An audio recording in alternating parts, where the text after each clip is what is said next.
భాగం నుండి వాక్యం చదువుతున్నప్పుడు ఒకసారి అందరూ లేచి నిలబడి ఉందాము.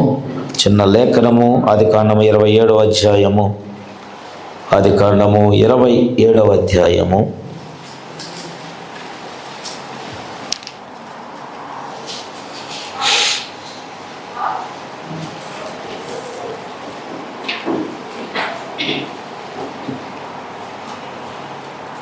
మొదటి వచనము నుంచి 12వ వచనము వరకు 13వ వచనం వరకు మనము చదువుకున్నాం. ఇస్సాకు వృద్ధుడై అతడి కన్నులకు మందదృష్టి కలిగినప్పుడు అతడు తన పెద్ద కుమారుడైన ఏశావుతో, నా కుమారుడా అని అతన్ని పిలవగా, అతడు చిత్తము నాయనా అని అతనితో ననెను. అప్పుడు ఇస్సాకు, ఇదిగో నేను వృద్ధుడను, నా మరణ దినము నాకు తెలియదు, కాబట్టి నువ్వు దయచేసి నీ ఆయుధములైన నీ అంబుల పొదిని, నీ విల్లును తీసుకుని అడవికి పోయి నా కొరకు వేటాడి మాంసము తెమ్ము.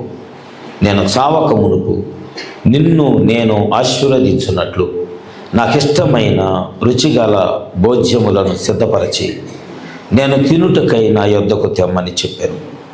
ఇస్సాకు తన కుమారుడు ఏశావుతో ఇట్లు చెప్పుచుండగా రెబెకా వినుచుండెను. ఏశావు వేటాడి మాంసము తెచ్చుటకు అడవికి వెళ్ళాను. అప్పుడు రెబెకా తన కుమారుడు యాకోబును చూచి, ఇదిగో నీ తండ్రి నీ అన్నయ్య అయిన ఏశావుతో మృతి పొందక మునుపు నేను తిని యెహోవా సన్నిధిని నిన్ను ఆశీర్వదించినట్లు నా కొరకు మాంసము తెచ్చి నాకు రుచిగల భోజ్యములను సిద్ధపరచమని చెప్పగా వింటిని. కాబట్టి నా కుమారుడా, నా మాట విని నేను నీకు ఆజ్ఞాపించినట్లు చేయము. నీవు మందకు వెళ్ళి 2 మంచి మేక పిల్లలను అక్కడి నుండి నా యొద్దకు తెమ్ము. వాటితో నీ తండ్రికి ఇష్టమైన రుచిగల భోజ్యములను అతనికి చేసేదను. నీ తండ్రి మృతి పొందక మునుపు అతడు వాటిని తిని నిన్ను ఆశీర్వదించున్నట్లు నీవు వాటిని నీ తండ్రి యొద్దకు తీసుకొని పోవలేను అనెను. అందుకు యాకోబు, నా సహోదరుడైన ఏశావు రోమము కలవాడు, నేను నున్నని వాడను కదా. ఒకవేళ నా తండ్రి నన్ను తడివి చూచును, అప్పుడు నేను అతని దృష్టికి వంచకుడుగా తోచిన ఎడల నా మీదకి శాపమే కానీ ఆశీర్వాదము తెచ్చుకొనని చెప్పాను. అయినను అతని తల్లి, నా కుమారుడా, ఆ శాపము నా మీదకి వచ్చునుగాక. నీవు నా మాట మాత్రము విని పోయి వాటిని నా యొద్దకు తీసుకురమ్మని చెప్పగా మంచిది. దేవుడి యొక్క పరిశుద్ధ లేఖనాన్ని తన వెనుకల్లో దీవించి ఆశీర్వదించునుగాక. దయచేసి అందరం కూర్చుందాం.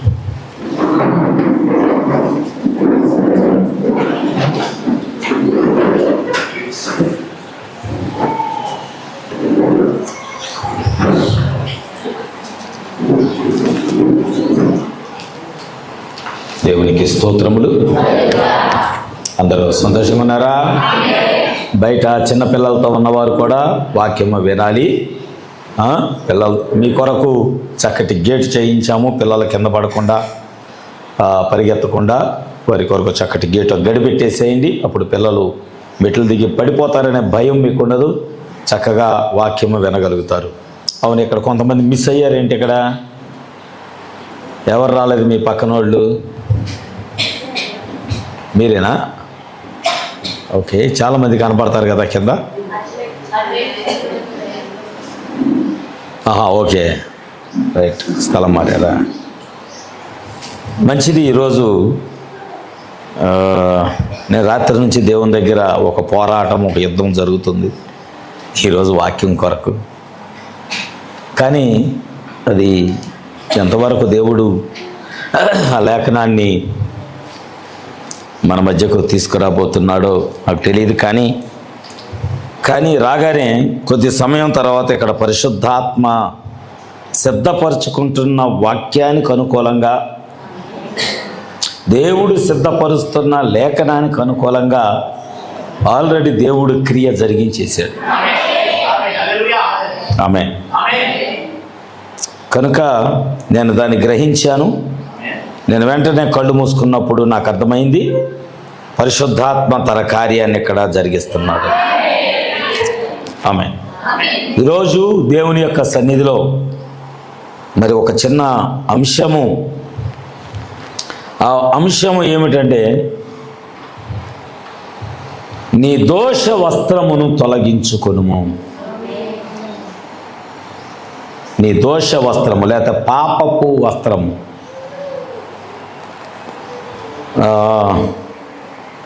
లేకపోతే ఇంకేమనాలా,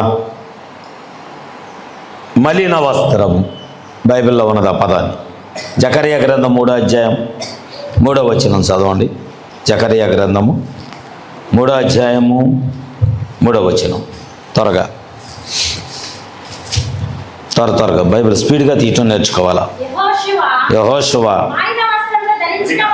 మీ ఆయన వస్త్రాలా? అది కరెక్ట్ చదువు. యెహోషువ మలిన వస్త్రములు ధరించిన వాడై దూత సమూహములో నిలవబడి ఉండగా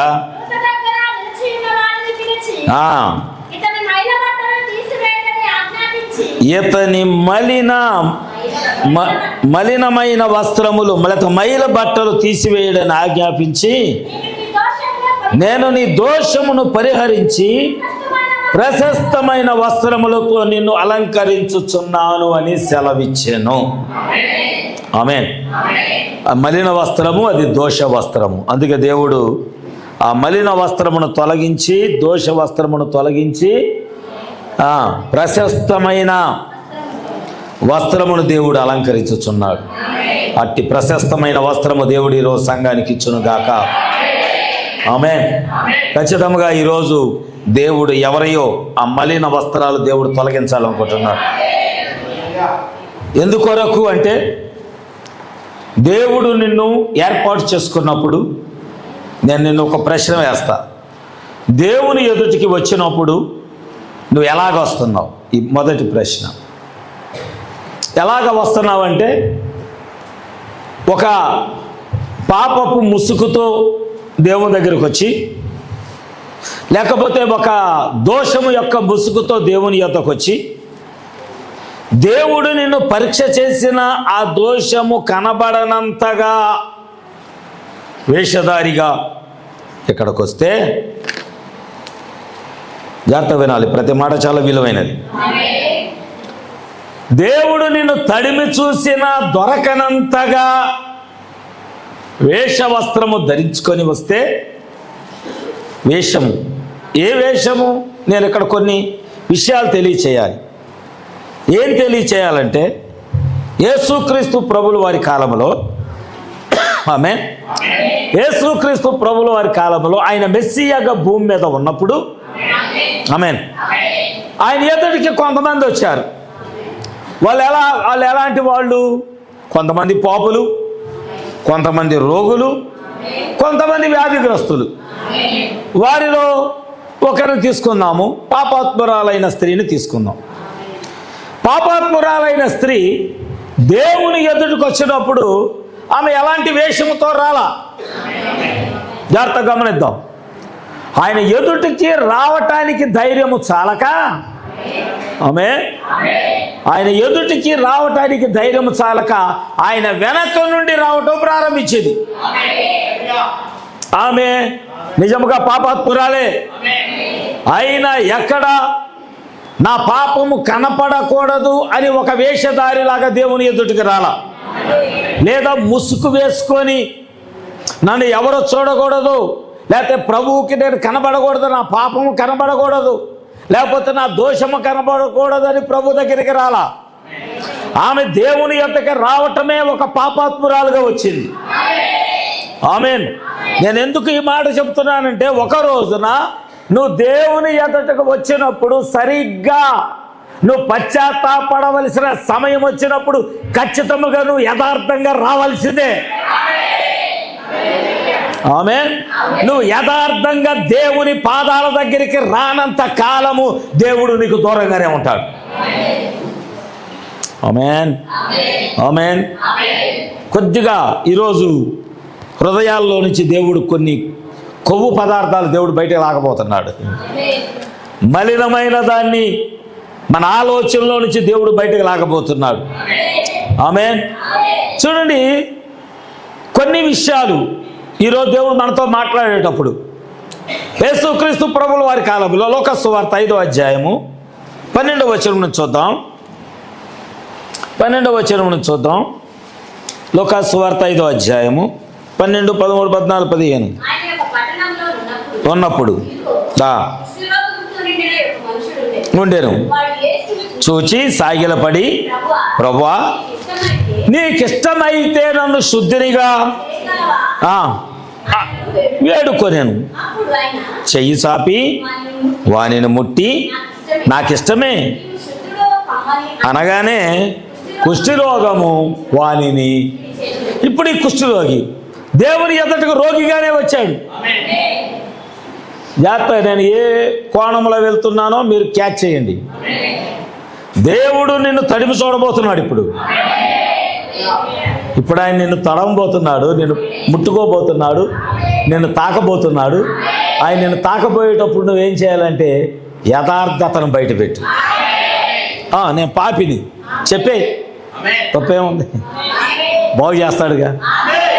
ప్రభా నేను బలహీనుడిని చెప్పే, నేను కుష్ఠరోగిని ప్రభా. ఆయన అవును ఇంత పాపమా, ఇంత రోగమో నేను ముట్టుకొని అంటలేదు. ఆయన నువ్వు ఈ స్థితిలో ఉన్నావే దగ్గర రావద్దు అంటలేదు. ఆయన రాళ్లతో కొడుతుంటే పాపాస్పదరాలైన స్త్రీ పరిగెడుతుంటే ఆయన అక్కడ నిలబడి ఉంటే అవేం చేస్తుంది, ఆయన వెనక భాగంలోకి వెళ్ళింది. ఓ ప్రభు, ఆమెను చూసి ఎంతమంది నిన్ను పాపంటున్నారంటే నువ్వు నా దగ్గరికి రావద్దు అనలేదు. ఆయన నువ్వు ఎంత పాపములో ఉన్నా దేవుడు ఇంకా నిన్ను ప్రేమిస్తూనే ఉన్నాడు. హల్లెలూయా.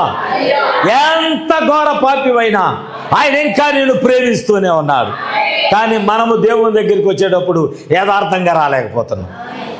నిజంగా నీ హృదయానికి తెలుసు, నువ్వు దేవుని ఎదుట యథార్థంగా వస్తున్నావా, రావటం లేదా. పాపాత్మురాలైన స్త్రీ వచ్చి ఆయన పాదాల మీద పడి ఆమె కన్నీటితో ఆయన పాదాలు కడుగుతూ, కురులతో పాదాలు తుడుస్తూ, ఆమేన్, తన హృదయం అంతటిది దేవుని దగ్గర ఏం చేస్తుంది, కుమ్మరేస్తుంది. ప్రభువా నేను యోగ్యురాలు కూడా కాదు, ఆమేన్, నీ ఎదుట నిలబడటానికి కూడా నాకు అర్హత లేదు. ఇది దేవుడికి కావలసిన యథార్థత.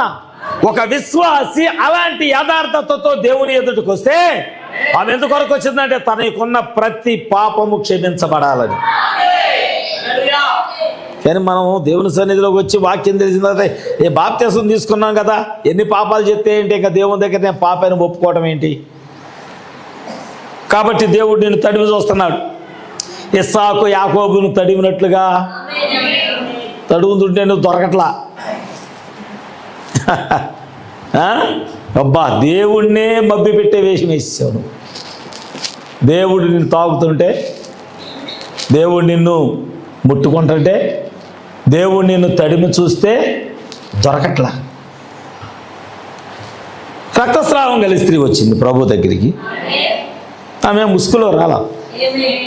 లేకపోతే శిష్యులు, ఆరోగ్యంగా ఉన్నటువంటి ప్రజలు, ఆయన శిష్యులు ఆయనతో నడుస్తూ, ఆయన తాకుతూ, ఆయనతో మాట్లాడుతూ, ఆయనతో నవ్వుతూ, ఆయనతో ముచ్చటిస్తూ, సరదాగా ఆయనతో నడిచినట్లుగా అలాంటి దాన్ని ఏమంటారు, ఒక బలవంతురాలు, ఒక ఆరోగ్యవంతురాలు వలె ఆయన తాకుదామని అలాంటి వేషం వేసుకొని వెళ్ళలేదు. అది ఉన్న వస్త్రముతోనే, మురికి కంపు కొట్టే వస్త్రముతోనే ఆయన దగ్గరికి వెళ్ళింది. ఈరోజు మనం అలాగే వెళ్ళాలి. ఆయన ఎదుటికి మనం వెళ్ళినప్పుడు మురికిగానే వెళ్ళాలి, బాగు చేస్తాడు. రోగిగానే వెళ్ళాలి, స్వస్థపరుస్తాడు. ఆమేన్. నేను పాపినయ్యా అని వెళ్ళాలి, నీ పాపాలన్నీ క్షమించబడ్డాయని క్షమాపణ ఇస్తాడు. చూడండి, వీళ్ళ ముగ్గురులో ఎక్కడ మరొక వేషం వేసుకొని వెళ్ళలేదు. కానీ ఇక్కడ యాకోబుగా రాట్ల తండ్రి దగ్గరికి ఏశావు యొక్క వేషం వేసుకొని వస్తున్నాడు. ఆమేన్. మనం ఎలా వస్తున్నాం దేవుని దగ్గరికి? కొన్ని విషయాలు మనము చాలా జాగ్రత్తగా గమనించాల్సినటువంటి అవసరం ఉంది. యాకోబు యొక్క వస్త్రం వేసుకొని వస్తే తండ్రి దీవించడా? తండ్రి దీవించడా? ఆమేన్.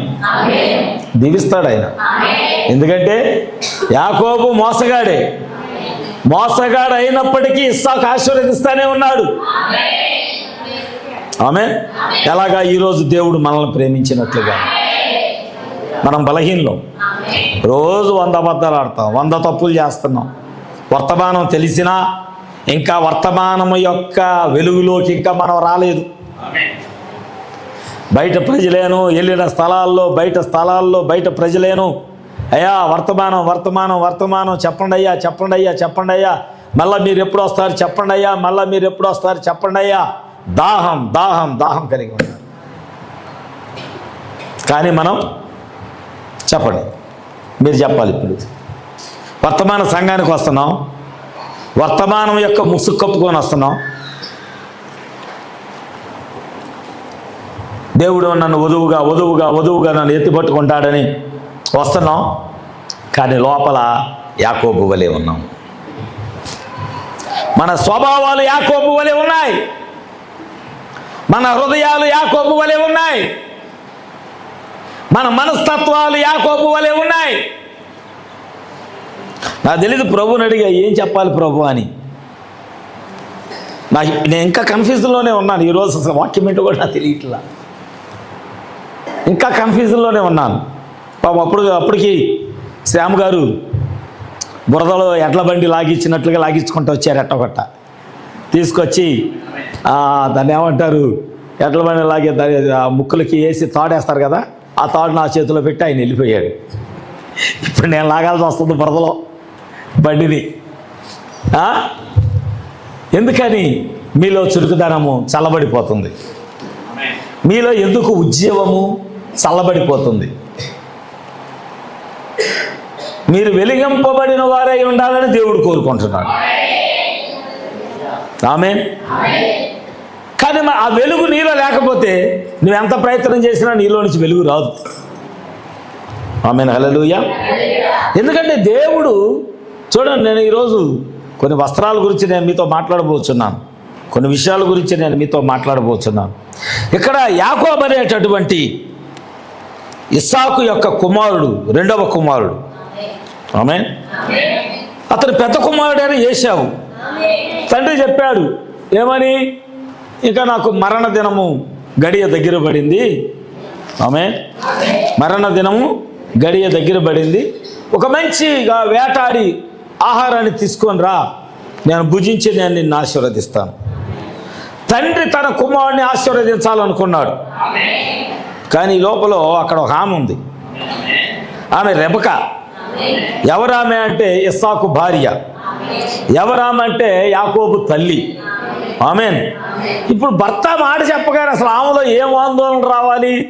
అమ్మో నా భర్త ఏంటి మాట్లాడుతున్నాడు, అమ్మో చచ్చిపోతానన్నాడు, ఏమైంది ఈయనకి? ఉండాలా వద్దా? సత్య సత్యాలే సామ, నేనేం చేద్దాం ఉంటారు కొంతమంది. సస్తే సామనే మరి చేసేదేముంది, రెబెక లాంటి స్వభావం కలిగి. అసలు భర్త ఇస్సాకు నేను చచ్చిపోతాను రా, మంచి భోజనం తీసుకురా అని చెప్పినా ఏమికేమీ చింత లేదు. భర్త మాట అన్నాడని చింత కూడా లేదు. Praise the Lord. ఒక్కోసారి సంఘము సేవకుడి ఎడల కూడా ఇలాంటి స్వభావమే కలిగి ఉంటుంది. ఆమేన్. నాకెందుకు అనిపించింది, నాకేమనిపించిందంటే ఇందాక నాకు ఈ వర్తమానం లోపల దేవుడు రీల్ తిప్పుతా ఉన్నాడు.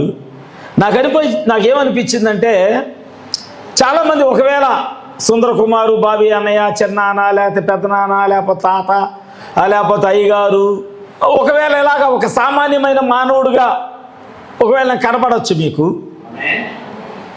కానీ ఒక రోజున నేను చనిపోయిన రోజున, ఆ శవ పెట్టికలో నన్ను పెట్టిన రోజున, ప్రైజ్ ది లార్డ్, హల్లెలూయా, ఒకవేళ నా కుటుంబస్తులైనా, నా ఇంటివారైనా, సంఘమైనా ఒకవేళ వాళ్ళ హృదయాల్లో ఆశ కలిగి చివరిసారి అయ్యగారి ముఖాన్ని ఇలా పట్టుకుందాము, మా సేవకుడి ముఖము అని ఒకవేళ మీకు ఆలోచన వచ్చి, లేకపోతే ఇప్పటి వరకు నేను నా సేవకుడి దగ్గర నేను బ్రతికుండగా సరి చేసుకోలేకపోయాను అని మీకైనా నా కుటుంబస్తులకైనా ఒకవేళ ఆలోచన వచ్చి, నా కాళ్ళు 2 ఏళ్ళు కట్టబడి ఉండగా, ఆమేన్, ఒకవేళ ఆ కాళ్ళు పట్టుకొని సేవకుడా నన్ను క్షమించు, నేను అడగలేకపోయాను క్షమాపణ అని మనస్సులో చెప్పడానికి అవకాశం దొరికి, ఒకవేళ నా శవాన్ని తాకటానికి కూడా నీకు అవకాశం దొరకకపోతే, అప్పుడు సేవకుని విలువ ఆ రోజు నీకు తెలుస్తుంది.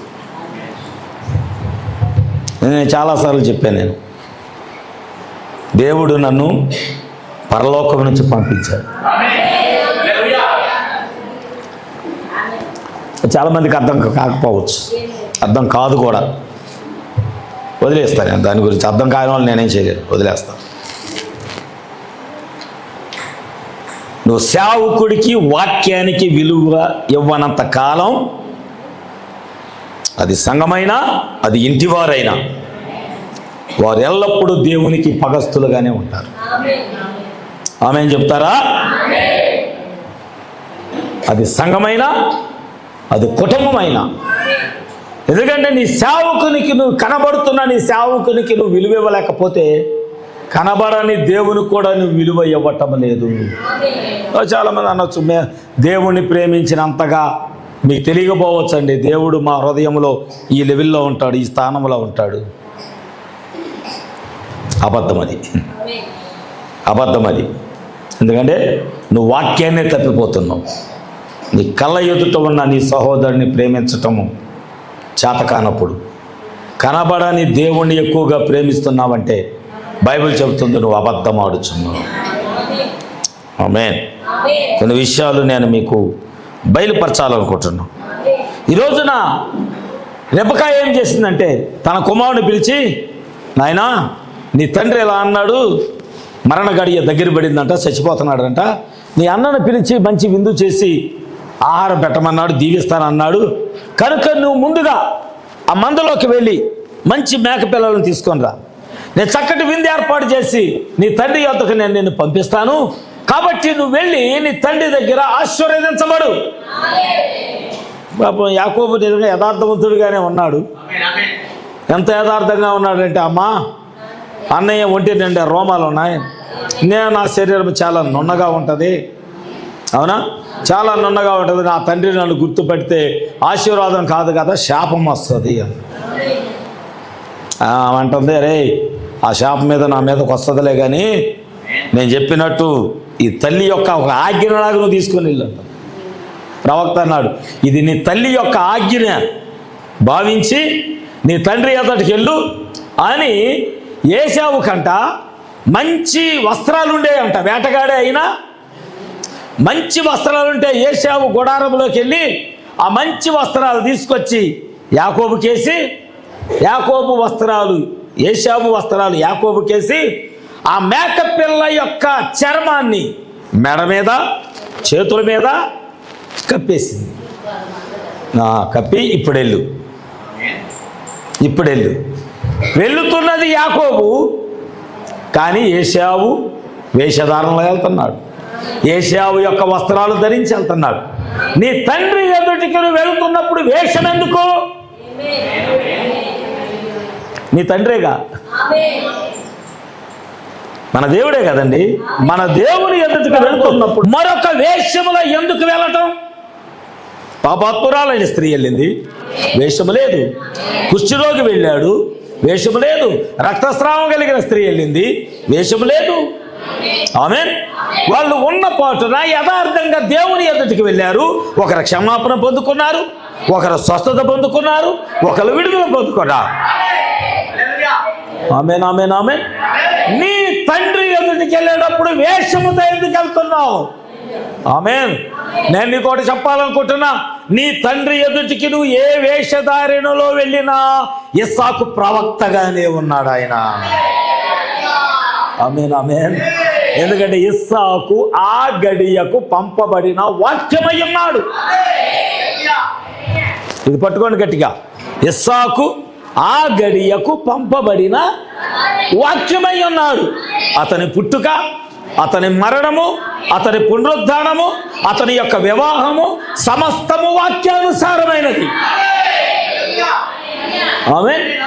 ఆ గడియ యొక్క వాక్యము వాక్యముగానే ఉంది, కానీ ఆ వాక్యము దగ్గరికి వచ్చున్న వాక్యము కుమారులు వేషధారులుగా వస్తున్నారు. ఒకవేళ ఈరోజు మనకు అలాంటి పరిస్థితులు ఉంటే మనం సరి చేసుకోవాలి.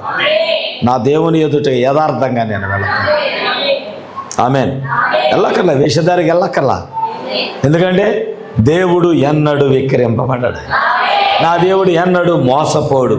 ఒకవేళ నువ్వు దేవుడిని మోసం చేద్దామని ప్రయత్నం చేసినా దేవుడు మోసపోడు. ఆమె ఒకవేళ దేవుడు నువ్వు విక్రిద్దామని చూసినా దేవుడు విక్రింపబడడు. ఆమె దేవుడికి కావాల్సింది యథార్థత, దేవుడికి కావాల్సింది నీతి. నీ తండ్రి యొద్దకు వెళ్ళేటప్పుడు ఉన్న బలంగా వెళ్ళు. నేను ఎందుకు చెప్తున్నానంటే, ఇస్సాకు తన తండ్రిని ఎన్నడూ ఇలాగా మోసగించలేదు. జాగ్రత్త పట్టుకుందాం ఒక పాయింట్. ఇస్సాకుకు ముందు ఒక కొడుకున్నాడు, ఎవడు? ఇస్మాయేలు. ఎన్నడూ కూడా ఇస్సాకు ఇస్మాయేలు లాగా అబ్రహాము దగ్గరికి వెళ్ళలేదు. కానీ ఇక్కడ యాకోబు మాత్రము పెద్ద కుమారుడు ఏశావు వలె వెళ్తున్నాడు. ఇప్పుడు మన విత్తనం ఏది వేస్తే అదే పంట వస్తుంది. రైట్. ఇక్కడ కొన్ని విషయాలు మనం చూద్దాం. ఇస్సాకు మంద దృష్టి కలిగిన వాడయ్యాడు. అవునా? ఇస్సాకు మంద దృష్టి గలవాడయ్యాడు. ఇస్సాకు మంద దృష్టి గలవాడయ్యాడు కనుక యాకోబు యొక్క వేషము సెట్ అయిపోయింది. ఎలాగా? వెళ్ళాడు, పిలవగానే నాయనా నేను వచ్చాను అన్నాడు. ఎవడరా నువ్వు అన్నాడు. నేను ఏశావుని అన్నాడు. ఏంటి స్వరమేను కొద్దిగా డిఫరెంట్ తెలిసింది ఇస్సాక్కి. అయినా కన్ఫర్మ్ చేసుకుందామని ఇట్లా దగ్గర రా అన్నాడు. దగ్గరికి వెళ్ళాడు, మెడ తడిమాడు, చేతులు తడిమాడు, వెంట్రుకలు ఉన్నాయి, వస్త్రాలు వాసన చూశాడు. ఏశావు అడవికి వెళ్ళి వస్తూ ఉంటాడు కదా, అతని యొక్క ఆ వస్త్రాలు, ఆ వేట యొక్క వాసన ఆ వస్త్రాల్లో వస్తానే ఉన్నది. Praise the lord. ఇస్సాకు ఆ వాసన గుర్తుపట్టాడు. అవును, నిజమే నిజమే, ఇతడు ఏశావే. ఆహారం తిన్నాడు, దీవెనలని ఇచ్చేసాడు. ఇచ్చి అట్ట బయటికి వెళ్ళాడో లేదో ఏశావు లోపలికి వచ్చాడు. ఆమేన్. ఏశావు లోపలికి వచ్చి నాయనా నీకు కావలసిన ఆహారం తెచ్చారు. ఎవడరా అన్నాడు. నేను ఏశావును అన్నాడు. ఆమేన్. నీ జ్యేష్ఠ కుమారుడైనా ఏశావును అన్నాడు. అదేంటి ఇంతకుముందు ఒకడు వచ్చాడు కదా, ఏం చేసావు రానా? ఇచ్చేసారా, దీవెనలని ఇచ్చేసాను, ఆశీర్వాదాలను ఇచ్చాను. ఏసావంట ఏడ్చాడంట. తండ్రి గట్టిగా బిగరగలిచి ఇంకేమైనా ఆశీర్వాదం మిగిలితే కనీసం అదైనా నాకు ఇవ్వు. ఆమేన్. అప్పుడు యాకోబు చేసిన మోసము తండ్రితో చెబుతున్నాడు. మొన్న చూస్తే నేను జ్యేష్ఠత్వాన్ని దొంగిలించాడు, ఇప్పుడు చూస్తే ఆశీర్వాదాన్ని దొంగిలించాడు. కానీ ఇస్సాకు ఇంకా ఆ గడియ యొక్క వాక్యముగానే ఉన్నాడు. వాక్యము మారలా. ఆ కాలము యొక్క వాక్యములో మార్పు రాలా. సంతానములో మార్పు వచ్చింది, సంఘములో మార్పు వచ్చింది, కానీ ఆ గడియ యొక్క ఇస్సాకులో రవ్వంత కూడా మార్పు రాలా. ఆమేన్. మరి ఈ కాలంలో కూడా అలాగే ఉంటుంది కదా, ప్రతి కాలంలో కూడా అలాగే ఉంటుంది కదా. వాక్యం ఎన్నడూ మారదు. బైబిల్ పౌలు చెప్పలేదా, యేసుక్రీస్తు నిన్న నేడు యుగయుగాలు ఒకటే రీతిగా ఉన్నాడని. ఆమేన్. హల్లెలూయా. నిజముగా యాకోబు ఏం చేశాడంటే ఆ చిన్న చర్మపు ఆ మేక యొక్క వస్త్రాన్ని ధరించి తండ్రి దగ్గరికి వచ్చాడు. సరే, అంతటితో అయిపోలేదండి, అంతటితో అయిపోలేదు. కానీ ఒక సమయం వచ్చింది యాకోబు జీవితంలోకి. యాకోబు కళ్ళు కూడా మంద దృష్టి అయ్యాయి. విత్తనం పనిచేసింది, గట్టిగానే పనిచేసింది. రైట్. యాకోబుకు కూడా సంతానం కలిగారు. చివరివాడంటే మహా ఇష్టం. అతను బాగా కలలు గనేవాడు. ఏసేబు అనేవాడు వృద్ధాప్యములో పుట్టాడు కనుక యాకోబుకి ఏసేబు అంటే చాలా ఇష్టం, చాలా ప్రేమ. అతను కలలు కనేవాడు. కానీ ఒక రోజున, జాగ్రత్తమేనండి, బైబిల్ తర్వాత ఇంటికి చదువుకుంది కానీ మీకు అందరికి తెలిసినటువంటిది. ఒక రోజున ఏసేబు తన అన్నల దగ్గరకు వస్తున్నాడు. వాళ్ళు ద్వేషించారు. ప్రతి కాలంలో జరుగుతున్నది. ప్రవక్త చెప్పాడు, ప్రతి కాలంలో రెండు ఆత్మలు పనిచేస్తాయి. ఒకటి దేవుని ఆత్మ, ఒకటి దయ్యపు ఆత్మ. దయ్యపు ఆత్మ దేవుని వాగ్దాన పుత్రులను ఎప్పుడు కూడా ద్వేషిస్తూనే ఉంటుంది. ఆమేన్. అది మీరు ఏదేను తోట నుంచి తీసుకున్నా సరే ఈ రోజు వరకు. Praise the Lord. అందుకనే సంఘశాఖలన్నీ వధువును తిడతా ఉంటాయి. నిజమైన వర్తమానాన్ని వాళ్ళు స్వీకరించరు, కానీ వారు ఎప్పుడు కూడా ఏం చేస్తారంటే వధువుని ఎల్లప్పుడూ కూడా హేళన చేసేవారిగానే ఉంటారు. ఎందుకని? దేవుడు తన ఆత్మను తన వధువుతో ఉంచుతాడు కాబట్టి. ఆమేన్ ఆమేన్ చెప్తారా? మీరు స్వరాలు లేపాలి, లేదంటే నేను ఇంకా 2 నిమిషాల్లో ముగిచ్చేస్తా. ఓకే, మీకు ఇంట్రెస్ట్ ఉంటే దేవుడు మాట్లాడతాడు. సరే, ఒక గడియ వచ్చింది. ఇప్పుడు విత్తనాల గురించి మాట్లాడుకుందాం. ఇప్పుడు ఈ విత్తనాలు యాకోబు ఏం చేశాడంటే కుమారులను కన్నాడు. ఆయనకి దాసీలు ఉన్నారు, భార్యలు ఉన్నారు కనుక ఒక్కొక్క స్త్రీ ద్వారా కొన్ని సంతానాలు వచ్చినాయి. అలాగే కొంతమంది సంతానం పెరిగారు. రైట్, మంచిది. అందరూ ఒక తల్లి బిడ్డలు కాదు. ఆమె ఎవరో పుష్కలదే లేయాకు పుట్టారు, రాహేలు కూడా సంతానం కలిగింది. కాబట్టి ఇక్కడ 2 స్త్రీల యొక్క సంతానాలు యాకోబు యొక్క సంతానమే. రైట్, మంచిది. ఇప్పుడు ఏం జరిగింది? ఏశావు పెద్దోడయ్యాడు, కలలు కంటున్నాడు. తన అన్నల దగ్గరికి వెళ్ళగానే, జాగ్రత్తగా విన్నాం, తన అన్నల దగ్గరికి వెళ్ళగానే అన్నలు ఏం చేశారంటే ఇతను గోతులో పడేశారు, వస్త్రం తీశారు. జాగ్రత్త వినండి. వస్త్రం యొక్క వేషం వేసుకొని తండ్రి దగ్గరికి వెళ్ళినటువంటి యాకోబు కుమారులు ఏసేపు యొక్క వస్త్రం తీసుకొని తండ్రి దగ్గరికి వస్తున్నారు. ప్రైజ్ ది లార్డ్, హల్లెలూయా. విత్తనం విడిచిపెట్టదు. నీ తండ్రి దగ్గర నువ్వు ఏ పంట నాటావో నీ కొడుకు దగ్గర, నీ బిడ్డల దగ్గర నువ్వు ఆ పంట కొయ్యాల్సి. ఖచ్చితంగా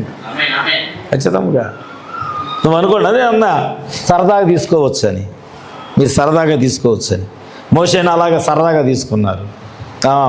మనోడే, నాకంటే 3 సంవత్సరాలు చిన్నోడైన ఒకడో, ఇంకా అలా అక్క ఒక ఉంది అనుకుంది, నాకంటే 5 సంవత్సరాలు చిన్నోడీడు. రే, నేను తాగిన తర్వాత నువ్వు పాలు తాగేవరా నువ్వు అని కొంతమంది, చిన్నప్పుడు నేను నిన్ను ఆడిచ్చానురా అని కొంతమంది, అలా చులకనగా తీసుకోవచ్చు. కానీ ఆ మండుచున్న పొద దగ్గర నుంచి త్రోసివేయబడినటువంటి ఒక మనుష్యుడు అద్భుతము చేయబడిన ఒక కర్రను చేతితో పట్టుకొని దేవుడు అతనికి తోడై ఉండి నడిపిస్తూ ఉంటే ఒకే ఒక్కడు 2 లక్షల మంది జనాన్ని విడిపించటానికి బయలుదేరి వస్తున్నాడు. హల్లెలూయా. ఇప్పుడు అతను సామాన్యుడు కాదు, లేకపోతే ఒక హెబ్రీయుడు కాదు, ప్రవక్త. ఆమేన్. ఎందుకు చెప్తున్నానంటే ఈ మాట, నేను సామాన్యుడినే, కానీ ఎప్పుడైతే నాకు ఆపరేషన్ జరుగుతుందో, 3వ ఆపరేషన్ జరిగేటప్పుడు ఆ పరలోకపు దర్శనంలో ఉన్నప్పుడు అక్కడ నుండి దేవుడు నన్ను సేవకుడిగా ఇక్కడ పంపించాడు. అందుకే నేను చెప్పాను, ఆ రోజు మోషే శవాన్ని ఎత్తుకుంటే మోషే శవం దొరకల ఇశ్రాయేలీ. అమ్మో మా సేవకుడు మా సేవకుడు మా సేవకుడు మా సేవకుడు అని దొరకల. ఎంత ఆరాటపడ్డారో, ఎంత ఏడ్చారో. నిజంగా మమ్మల్ని విడిపించాడు, మమ్మల్ని నడిపించాడు. చివరిగా మా సేవకుడు మేము చూడలేకపోయామని ఎంత అల్లాడిపోయారు. కానీ మోషే ఈ భూమి మీద పుట్టిన మనిషి అయినప్పటికీ అగ్ని స్తంభము యొద్ద నుంచి ప్రవక్తగా పంపబడిన దేవుని సేవకుడు. నేనే చెప్తున్నా, నీ సేవకునికి విలువ ఇవ్వకపోతే, సేవకుని ద్వారా చెప్పబడిన వర్తమానానికి నువ్వు విలువ ఇవ్వకపోతే, జీవగ్రంథంలో ఉన్న వాక్యమైనా లేదా దేవునికైనా నువ్వు విలువ ఇవ్వటం లేదు. ఆమేన్. ఎందుకంటే నీ తండ్రి యొద్దకు నువ్వు వచ్చుచున్నప్పుడు యథార్థంగా నువ్వు రాలేకపోతే ఏం చేయబడుతున్నావు? ఒకరోజు రావాల్సి వస్తుంది, నీ తండ్రి యొద్దకు రావాల్సి వస్తుంది, నీ దేవుని యొద్దకు. ఎలాగా? ఒంటరివాడు అయిపోతావు, ఒంటరిగా మిగిలిపోతావు. శత్రువులు తరుముచున్నారు, పిరికితనంతో పారిపోతున్నావు. ఇప్పుడెక్కడ నీకు ఒక వేషం వేసి ఆశీర్వాదాలు తీసుకోవడానికి నిన్ను ఎంతగా ముందు మోసగించిన నీ తల్లి లేదు, నీ తండ్రి లేడు, నువ్వు ఒంటరిగా మిగిలిపోయావు. ఇప్పుడు నువ్వు ఏ వేషము నువ్వు వేసుకోలేవు. ఉన్న పలానా అక్కడ నిలబడాల్సిందే. దేవుడు వచ్చి కలుసుకున్నాడు, దేవుడు వచ్చి కలుసుకున్నాడు. ఆ రాత్రి అతనితో పెరుగులాడాడు. దేవుడు అడుగుతున్నాడు, నీ పేరేమిటి, నీ పేరేమిటి అంటున్నాడు. ఇప్పుడు చెప్పాలి. ఇప్పుడు నేను ఏశావుని చెప్పడానికి ఏషం లేదాడ. ఆమె పైన ధరించిన వస్త్రము లేదు అక్కడ. ఏశావు యొక్క వస్త్రాలు లేవు, ఏశావు యొక్క సువాసన లేదు, ఏమీ లేదు అక్కడ. యాకోబు యాకోబుగా ఉన్నాడు. దేవుని ఎదుట ఇప్పుడు ఆ పాపాత్మురాలైన స్త్రీ వలె, ఆ కుష్ఠరోగము కలిగిన పురుషుడు వలె, ఆ రక్తస్రావం కలిగిన స్త్రీ వలె దేవుని ఎదుట యాకోబు యాకోబుగా నిలబడవలసి వచ్చింది. హల్లెలూయా అన్నాడు. అయ్యా నేను యాకోబుని, నేను యాకోబుని. చూసా, ఏశావుగా వచ్చిన ఇస్సాకు ఆశీర్వదించాడు. ఇక్కడ యాకోబుగా యథార్థంగా ఒప్పుకుంటున్నప్పుడు ఇది నిజమైన జ్యేష్ఠత్వం, ఇది నిజమైన ఆశీర్వాదం. వేషధారణతో సంపాదించుకున్న ఆశీర్వాదం యాకోబుతో నిలబడాలి. నిజంగా ఇస్సాకు యొక్క ఆశీర్వాదం యాకోబుతో నిలబడి ఉంటే పారిపోయేవాడు కాదు. ఆమేన్. పిరికివాడుగా ఉండేవాడు కాదు, తన అన్నకు భయపడేవాడు కాదు. ఎందుకంటే తండ్రి యొక్క ఆశీర్వాదం అంత గట్టిది. ఆమేన్. కానీ యాకోబుగా తన ఆశీర్వాదం తీసుకోలేదు, ఏశావుగా తీసుకున్నాడు గనుక ఆశీర్వాదాలు ఒక్కటి కూడా యాకోబు మీద నిలబడలేదు. కానీ ఒక సమయం వచ్చింది, యథార్థముగా దేవుని ఎదుట నిలబడాల్సి వచ్చింది. దేవుడు అడుగుతున్నాడు, నీ పేరేమిటి, నీ పేరేమిటి? ఇప్పుడు ఏశావుని అన్నాడా? ఏమన్నాడు? యాకోబుని అన్నాడు. అనగానే దేవుడు అన్నాడు, లేదు లేదు, ఈ రోజు నుంచి నువ్వు ఇశ్రాయేలు. ఎంత గొప్ప ఆశీర్వాదం. అందుకే దేవుని ఎదుట నువ్వు యథార్థంగారా, నువ్వు యథార్థంగారా. ఇస్సాకు ఆశీర్వదించాడు కానీ ఇశ్రాయేలీని చేయలా. కానీ దేవుడు ఇక్కడ యాకోబుని ఆశీర్వదించినప్పుడు ఏం చేశాడంటే ఇశ్రాయేలుగా మార్చాడు ఆయన. ఇది ఏ ఆశీర్వాదం అంటే పరలోకములో నుంచి పంపబడిన ఆశీర్వాదము. Praise the Lord. హల్లెలూయా. పరలోకములో నుంచి దిగి వచ్చిన దేవుడు యాకోబుకి ఇస్తున్న జ్యేష్ఠత్వం ఇదే. అందుకే దేవుని ఎదుట యథార్థంగా నిలబడు. మనమైనా యథార్థంగా నిలబడలేం. దేవుని ఎదుటికి వచ్చి అయ్యా నిజంగానే తప్పు చేశాను అని ఒప్పుకోలేం. దేవుని ఎదుటికి వచ్చి మనము అయ్యా నేను ఈ వాక్య ప్రకారం నా జీవితంలో లేదయ్యా అని మనం చెప్పలేం. లేకపోతే దేవుని ఎదుటికి వచ్చి అయ్యా నిజముగా ఈ గడియ యొక్క వాక్యముతో నేను నిలబడలేకపోతున్నాను అని మనం చెప్పలేం. వస్తున్నాం, వెళ్తున్నాం, వధువు అని చెప్పుకుంటున్నాం, వెళ్తున్నాం, వర్తమానం ఉందని చెప్పుకుంటున్నాం, ప్రవక్త ఉన్నాడని చెప్పుకుంటున్నాం. ఆ వేషము యొక్క వేషధారలో మనం వస్తున్నాం, కానీ యథార్థంగా మనము దేవుని యొక్క వాక్యం ఎదుటికి మనం రాలేకపోతున్నాం. కానీ ఒక రోజున నీ ఎదుటికి నీ కుమారులే ఒక వస్త్రాన్ని తీసుకొచ్చారు. వస్త్రాన్ని తీసుకొచ్చి ఏం చేశారు? తల్లి ఏం చేసింది? ఏశావు వస్త్రాలు పైన మేక చర్మం, అవునా, మేకను వధించి మేక చర్మం కప్పి పంపిందా. ఈ కొడుకులు ఏం చేశారు? మేకను కోసి ఆ రక్తాన్ని ఈ వస్త్రం మీద వేసి విత్తనం విత్తనం కొడుకులు ఏం చేశారు? ఆ వస్త్రం మీద మేక యొక్క రక్తాన్ని పూసి, అవునా, ఆ అంగీని తీసుకొని యాకోబు దగ్గరికి వెళ్ళారు. ఏశావు యొక్క అంగీతో యాకోబు ఇస్సాకు దగ్గరికి వెళ్ళినట్లుగా యాకోబు యొక్క కుమారులు ఆ వస్త్రాన్ని తీసుకొని యాకోబు దగ్గరికి వెళ్ళారు. నానా ఇది చూడు, నానా ఇది చూడు. ఇప్పుడు ఇస్సాకు యాకోబుని పిలిచి వాసన చూసి అవునవును ఇది ఏశావుదే, ఇది ఏశావుదని చెప్పాడుగా. ఇప్పుడు యాకోబు కూడా ఆ వస్త్రాన్ని అవునవునవును ఇది ఏశావుదే, ఇది ఏశావుదే, నిజంగానే అడవి జంతువులు వీడిని చీల్చి చంపేసే, అయ్యో నా కుమారుడు చీల్చబడ్డాడని ఏడ్చాడు. ఏడ్చాడు ఏడ్చాడు.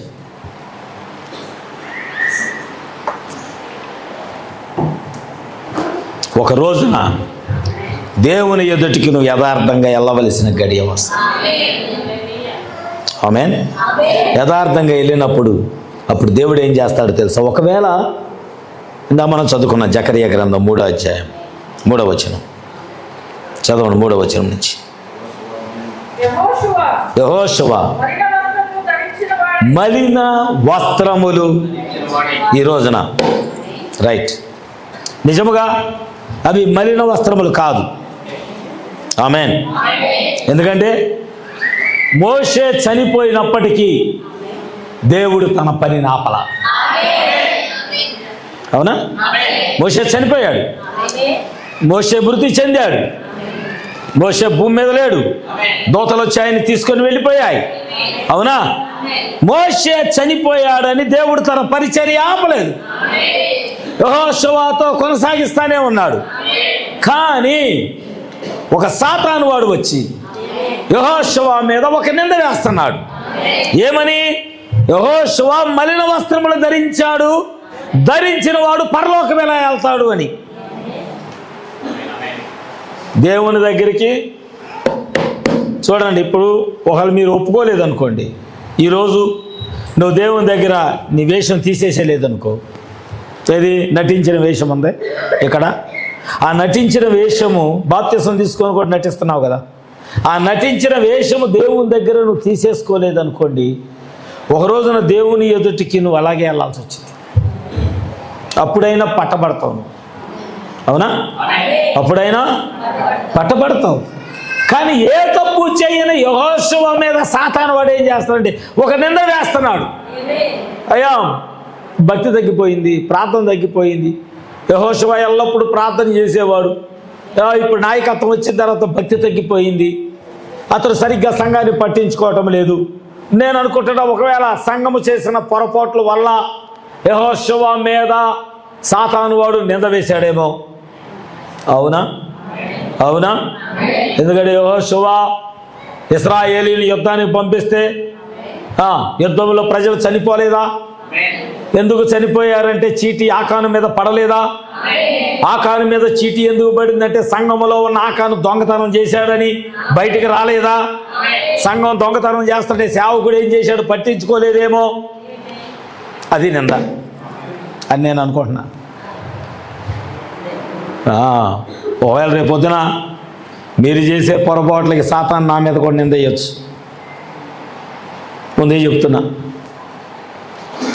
మీరు చేసేటటువంటి దేవుని వాక్యానికి వ్యతిరేకంగా చేస్తున్నటువంటి కార్యాలు, సంఘానికి వ్యతిరేకంగా చేస్తున్న కార్యాలు, మాటలు, సేవకుడు వ్యతిరేకంగా చులకనగా చూసే స్వభావాలు, లేకపోతే వాక్యము యొక్క వధువు యొక్క గుణ లక్షణాలు కలిగి ఉండకుండా సంఘ శాఖల వలె మత శాఖల వలె ఏ విషయము కూడా సేవకుడు సంప్రదించకుండా కొన్ని సొంత నిర్ణయాలు, లేకపోతే కుటుంబంలో ఏదైనా కార్యక్రమాలు వచ్చినప్పుడు కనీసం సంఘం ప్రార్థన అవసరం ఉండదు, సేవకుడు ప్రార్థన అవసరం ఉండదు, సేవకుడితో సంబంధం ఉండదు, వారి ఇష్టానుసారంగా చేసుకునే కార్యక్రమాలు.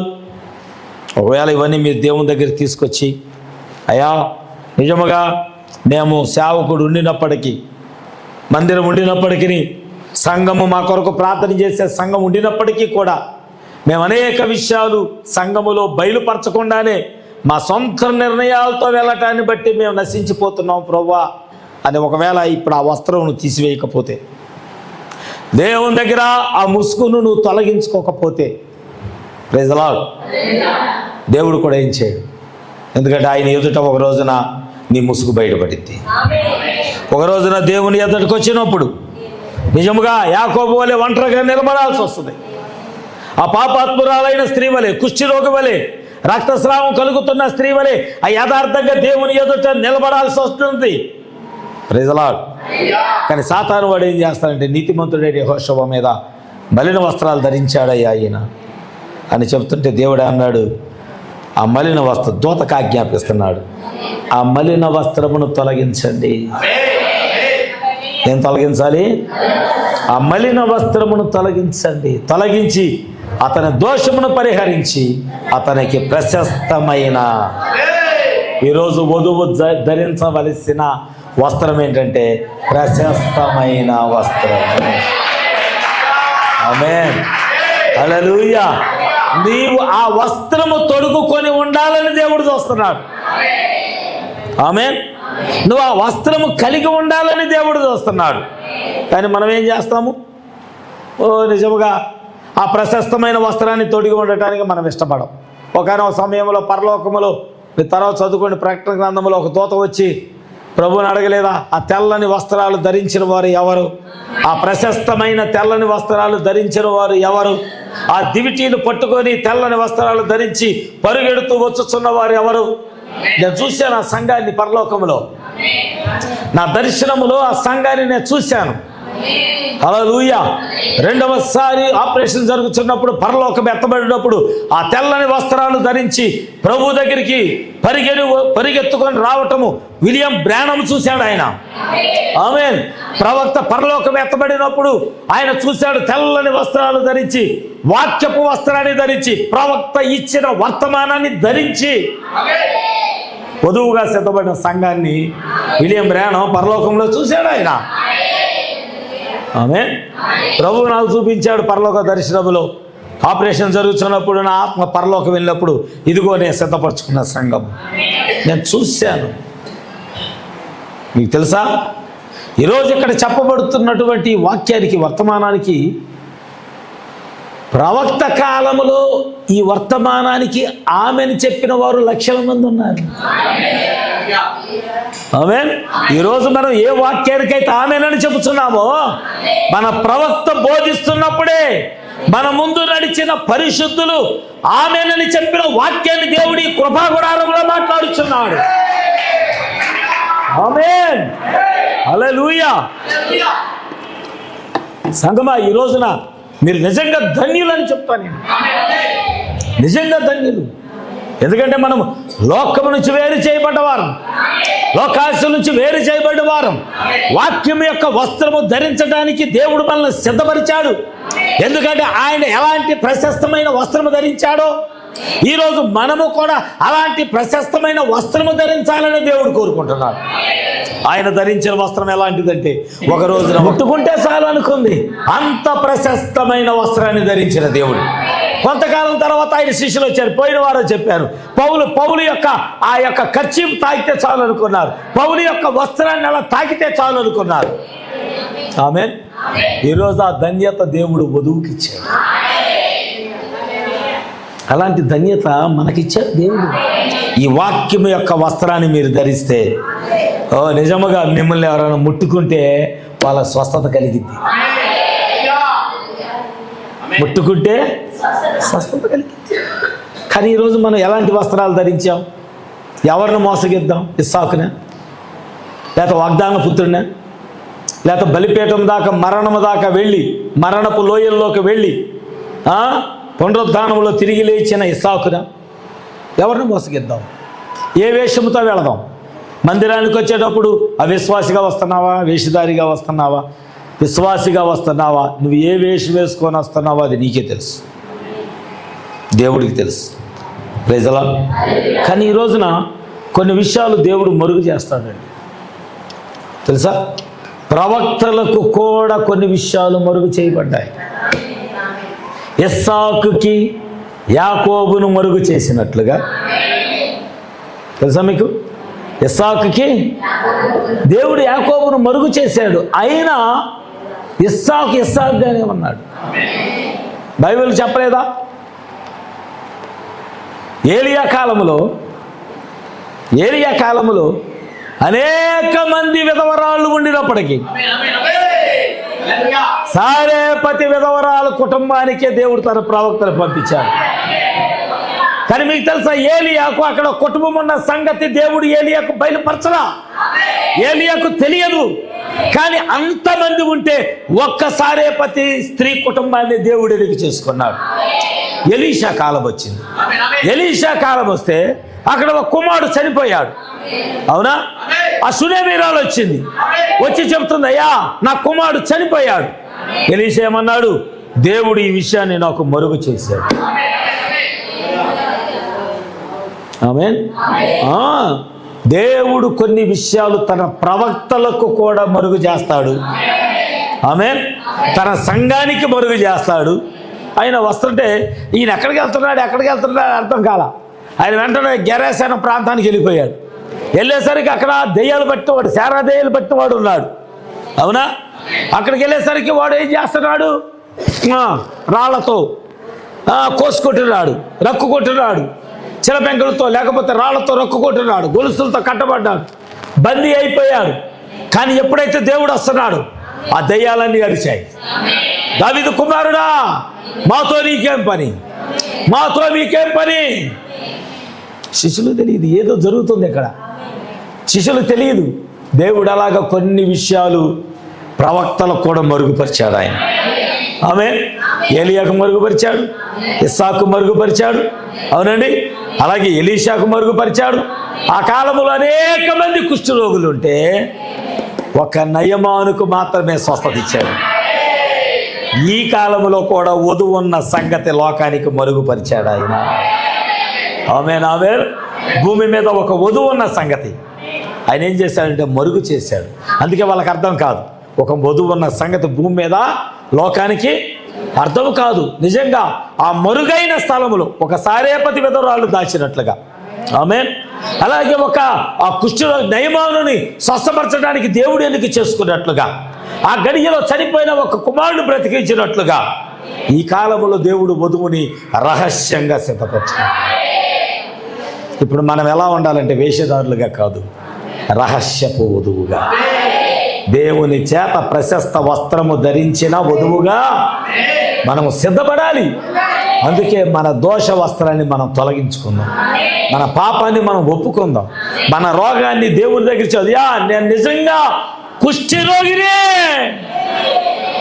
నా పెదాలు, నా నాలుక, నా మనస్సు, నా హృదయము, నా ఆలోచనలు అన్నీ చెడిపోయి ఉన్నాయి ప్రభువా, నేను కుష్ఠరోగినయ్యా, నేను బలహీనుడనయ్యా, నేను రోగినయ్యా, నేను ఇప్పటి వరకు నేను ఆశీర్వాదం కొరకు అనేక వేషాలతో వచ్చాను, బలహీనంగా వచ్చాను. కానీ ప్రభువా ఇప్పుడు నీ ఎదుట నేను ఒకవేళ సాతాను వాడు నింద వేసి మలిన వస్త్రం ధరించాడు అని చెబితే ఆ మలిన వస్త్రము తొలగించి ప్రశస్తమైన వస్త్రము కప్పయ్యా. దావీదు చెప్పినట్లుగా నా గోనె పట్టను తొలగించి సంతోష వస్త్రము నాకు చుట్టూ ప్రభువా, నా దోష వస్త్రము తొలగించయ్యా. మనం దేవుణ్ణి ఏం చేయాలంటే బ్రతిమలాడు. ఏం చేయాలి? బ్రతిమలాడుకోవాలి. నువ్వు ఎప్పుడైతే దేవుణ్ణి బ్రతిమలాడుకోవటం ప్రారంభిస్తావో కృపగల దేవుడు నీ గురించి, నా గురించి, యెహోషువ గురించి దూతలకు ఆజ్ఞాపించినట్టు మన గురించి దేవుడు తన దూతలకు ఆజ్ఞాపించి వీరి మీద ఉన్న దోషము, వీరి మీద ఉన్న వేషము, వీరి మీద ఉన్న పాపము, వీరి మీద ఉన్న రోగము, వీరి మీద ఉన్న మలినములన్నీ తొలగించి నా కుమారుడు తిరిగి వచ్చాడు, నా కుమారుడు తిరిగి వచ్చాడు, ఈ మలిన వస్త్రములు తొలగించి స్నానము చేయించి చెప్పులు తొలగించి ప్రశస్తమైన వస్త్రము తొలగించి విందు చేయండి, విందు చేయండి. హల్లెలూయా, హల్లెలూయా. నా జీవితానికి యజమానుడా నిన్ను నే కొలుతునేసయ్యా, నా జీవితానికి దమ్ము కొట్టండి, బయట దమ్ము ఉన్నట్టు కూడా కొలుతునేసయ్యా, నిత్యమైమకు నేను చేరే వరకు నా స్తుతి యాగము ఆగదేసయ్యా, నిత్యమైమలో నిన్ను చూచే వరకు నా స్తుతి యాగము ఆగదేసయ్యా, నా జీవితానికి యజమానుడా నిన్ను మాత్రం కొలుతునేసయ్యా, నా జీవితానికి యజమానుడా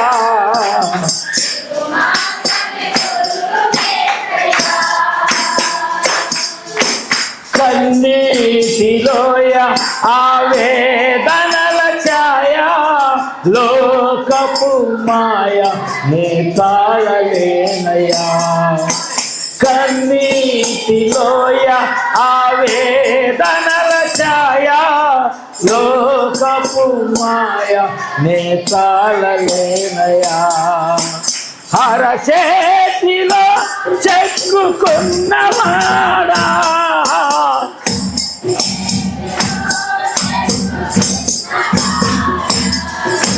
ఈ జీవితం నీదేనయ్యా, నీ వాడనేసయ్యా. ఈ జీవితం నీదేనయ్యా, నీ వాడనేసయ్యా. నా జీవితానికి నిన్ను మాత్రమే కొలుతునేసయ్యా. ఆమేన్ ఆమేన్. నా జీవితానికి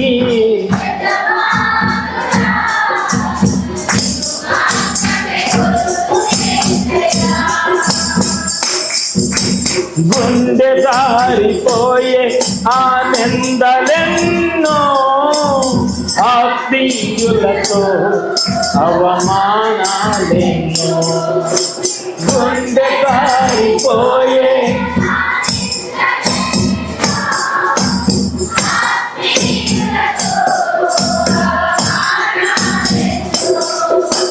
పోరాడుటకు నా బలము చాలక, పోరాడుటకు నా బలము చాలక, నీ పాదాలపై ఒదిగినానయా, ఒదిగిపోతానయా. నీ పాదాలపై ఒదిగినానయా, నా జీవితానికి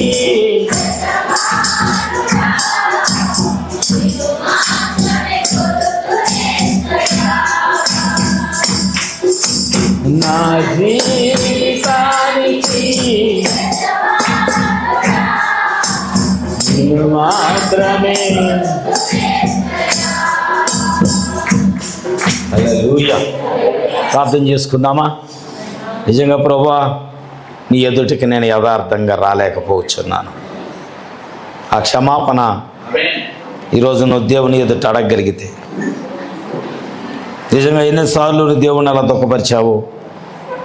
ఇస్సాకు ఎంత ఏడ్చాడో, నా కుమారుడు మోసగాడా, నా కొడుకు మోసగాడా, ఇలా జీవించాడా, ఇలాంటి హృదయమా, తండ్రిని కూడా మోసము చేయగలిగిన కుమారుడా, తండ్రి హృదయాన్ని గాయపరిచిన కుమారుడా, సేవకుడిని గాయపరిచే సంగమా, ఎంత ఏడ్చుంటాడో పాపం ఇస్సాకు. మన ఎడల దేవుడు కూడా అలాంటి దుఃఖం కలిగి ఉంటే,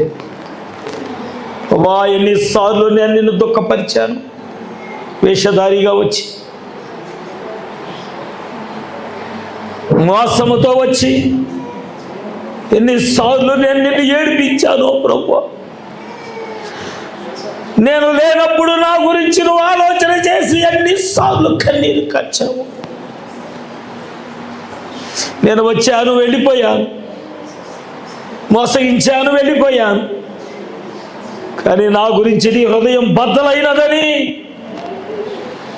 నా హృదయం కన్నీరు కార్చిందని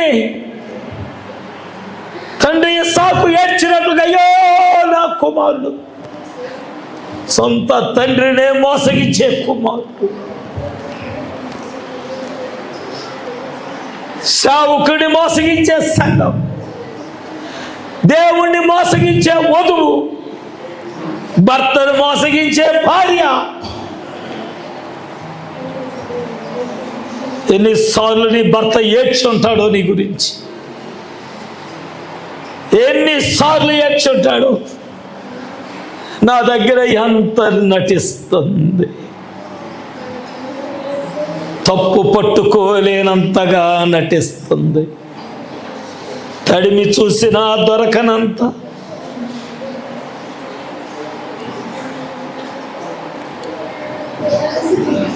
చేస్తావా? దేవుని దగ్గర ఒప్పుకుంటావా? ఆ వేషాన్ని ఇప్పుడే, ఏశావు యొక్క వేషాన్ని ఇప్పుడే విడిచిపెడతావా? యాకోబు ఏది విత్తాడో కుమారులు అదే చేశారు. తన సొంత కుమారుడి యొక్క వస్త్రాన్ని తీసుకొచ్చి, తన సొంత కుమారుడి యొక్క వస్త్రాన్ని తండ్రి ఎదురు తెచ్చారు. ఇస్సాకు యొక్క సొంత కుమారుడు యొక్క వస్త్రాన్ని యాకోబు తండ్రి దగ్గరికి తీసుకెళ్ళినట్లుగా యాకోబు దగ్గరికి సొంత కుమారుని యొక్క వస్త్రాన్ని వాళ్ళు తీసుకొని వస్తే ఇస్సాకు ఎలాగ ఇది నా కుమారుడు వస్త్రమని ఎలాగ మోసపోయాడు. యాకోబు కూడా వాసన చూసి నిజమే ఇది యోసేపు యొక్క వస్త్రమే, ఎలా వస్తున్నావు నీ తండ్రి దగ్గరికి? సహోదరి సహోదరుడా, నువ్వు ఎలాగ వస్తున్నావు దేవుని దగ్గరికి?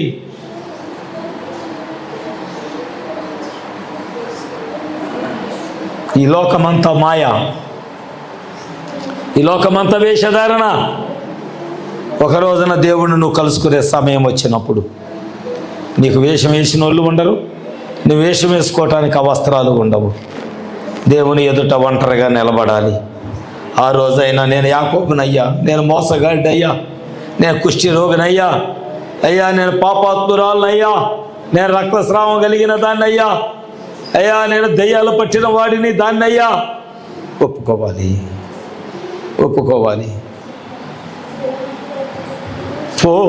పోరాడుటకు నా బలము చాలక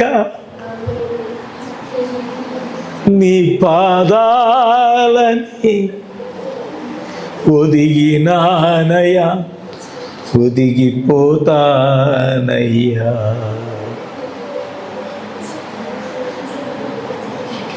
నీ పాదాలపై ఒదిగిపోతానయ్యా. పోరాడుటకు నా బలము చాలక నేను యాకోబు నేను ఒప్పుకుంటున్నా ప్రభు, నేను నీతో పోరాడలేను ప్రభు, నా ముసుగును నేను దాయలేనయ్యా, నా ముసుగును నేను దాయలేదు. నీ ఎదుట తేటగా కనబడుచున్నది నా ముసుగు. ఇంకా లోకస్తుల వలె జీవిస్తున్నా, బాప్తిసం పొంది రక్తంలో కడగబడి ప్రభురాత్రి భోజనములో పాలిభాగస్తుల ఇంకా ఏషావు వేషం వేసుకొని తిరుగుతున్నాను ప్రభు. నీ ఎదుట ఏషావు వేషముతోనే నీ ఎదుట తిరుగుతున్నానయ్యా. అడుగు, క్షమాపణ అడుగు. నీ వేషం తీసే, దేవుని ఎదుట ఉన్నావు, నీ వేషం తీసే. ఒప్పుకుందాం, దేవుని దగ్గర సరి చేసుకుందాం. ప్రభు మనతో మాట్లాడినట్లుగా, దేవుడు మనల్ని బలపరిచినట్లుగా, ప్రభు ఈరోజు నేను నీ కల నువ్వు నాతో మాట్లాడి నేను నీ కళ కనబడ్డానేమో, నీ దృష్టిలో నేను అలాగా కనబడ్డానేమో ప్రభు, అందుకే నాతో నువ్వు మాట్లాడు.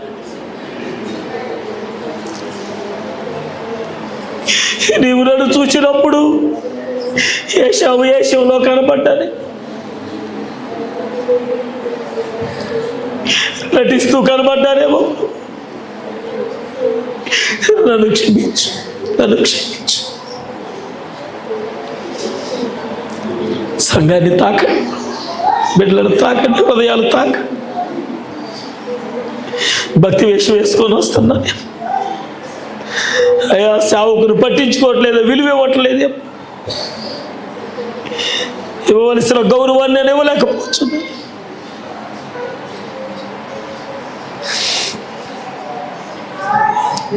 సరి చేసుకుందామా దేవుని దగ్గర, ఒప్పుకుందామా దేవుని దగ్గర. సరైన స్థితిలో దేవుడు మనల్ని నిలబెట్టాలని ప్రార్థన చేద్దామా, ప్రార్థన చేద్దామా. సహోదరుడు చలమయ్య వస్తాడు, ప్రార్థన చేస్తాడు. మనందరం ప్రార్థనలో ఏకీపిద్దాం, మనందరం ప్రార్థనలో ఏకీపిద్దాం. దేవుడు మనతో మాట్లాడి ఉండగా మన హృదయాలను తెరిచి దేవుడు మనల్ని బలపరిచి ఆయన దగ్గరికి వచ్చేది మనం సరి చేసుకోవటానికి, దేవుని పాఠశాలకు వచ్చేది వాక్యాన్ని నేర్చుకోవటానికి, సరి చేసుకోవటానికి, తప్పులను చక్కదిద్దుకోవటానికి. ఇక్కడ ఎవరు నీతిమంతులు లేరు, ఇక్కడ ఎవరు యథార్థవంతులు లేరు, అందరూ పాపం చేసి నశించిన వారే. ఆయన కృపచేత రక్షించబడ్డాం కనుక ఈ వాక్యము నాకు, ఈ వాక్యం మనకు, ఈ వాక్యం ఎవరికో అని నువ్వు అనుకోవద్దు, ఈ వాక్యం మనందరికీ.